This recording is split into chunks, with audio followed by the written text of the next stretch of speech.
आपकी जमीन क्या मुसलमानों ने छीनी क्या? आपका आरक्षण खत्म कर रहे हैं क्या मुसलमान कर रहे हैं क्या?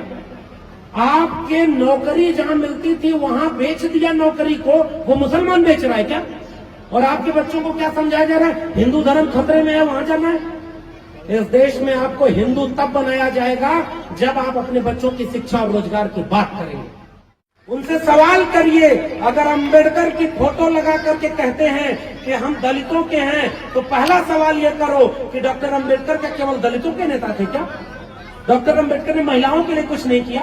डॉक्टर अंबेडकर ने ओबीसी के लिए कुछ नहीं किया? डॉक्टर अंबेडकर ने इकोनॉमी के लिए कुछ नहीं किया?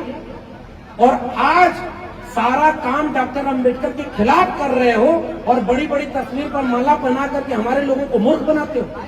एक बार मैं आपसे बहुत कठिन सवाल पूछ रहा हूं, मेरा जवाब दीजिएगा। क्या आप ये पहचान नहीं पाएंगे क्या कि कोई व्यक्ति आपके बच्चों के हाथ से शिक्षा और रोजगार खत्म करे, आरक्षण खत्म करे, संविधान खत्म करे, सांप्रदायिक सौहार्द खत्म करे और डॉक्टर अंबेडकर की मूर्ति पर माला पहनाए, तो क्या उसे आप अपना नेता मानेंगे? जोर से बोलिए, क्या वो आपका नेता होगा?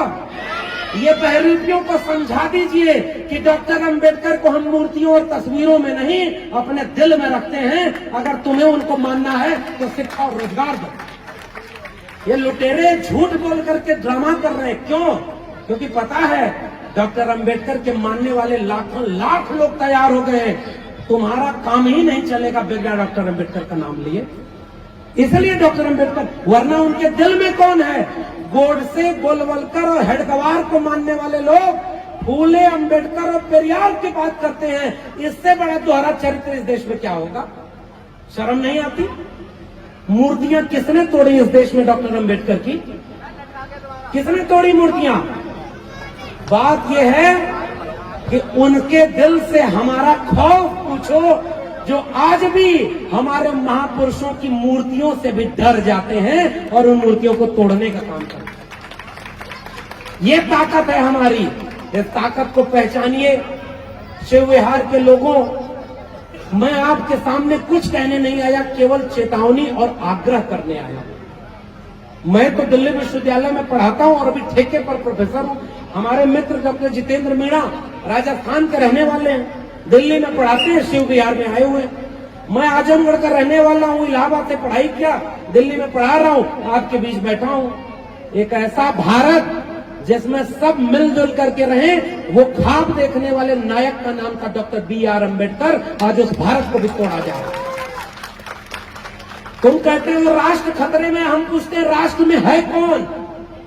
देश का भूगोल से बनता है क्या? देश में रहने वाला जितेंद्र मेघवाल हिंदू नहीं था क्या? उत्तराखंड में बच्चों को खाना बनाकर खिलाने वाली सुनीता देवी हिंदू नहीं थी क्या? इस देश में दलित और पिछड़े हिंदू नहीं है क्या? बस्तर और बकसवा के जंगलों में अपनी जल जंगल जमीन बचाने के लिए गोली खाने वाले आदिवासी हिंदू नहीं है?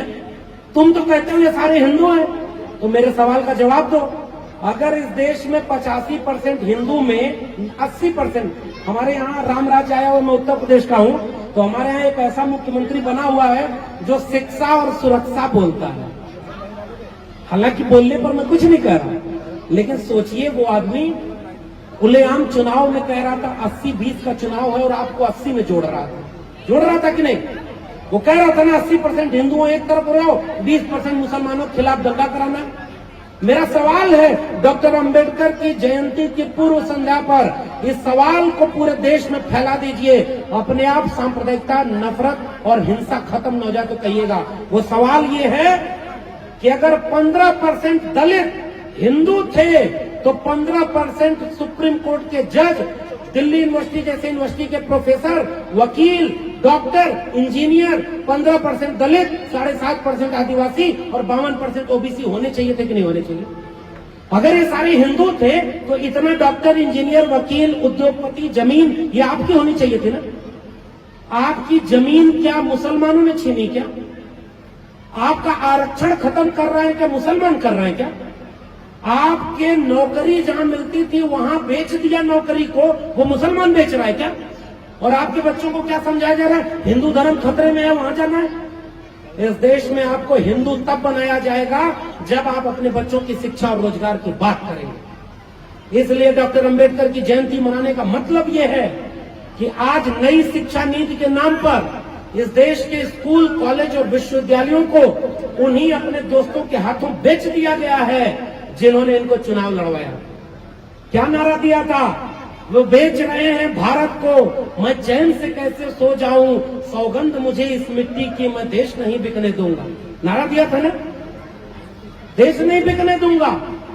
डॉक्टर अंबेडकर बॉम्बे असेंबली में भाषण देते हुए कहे कि इस देश में एक मजदूर, एक किसान, एक दलित, एक पिछड़ा कुछ भी खरीदता है तो टैक्स देता है, उसके टैक्स से जो पैसा मिला है उसका तुम 1% भी शिक्षा पर नहीं खर्च कर रहे हो।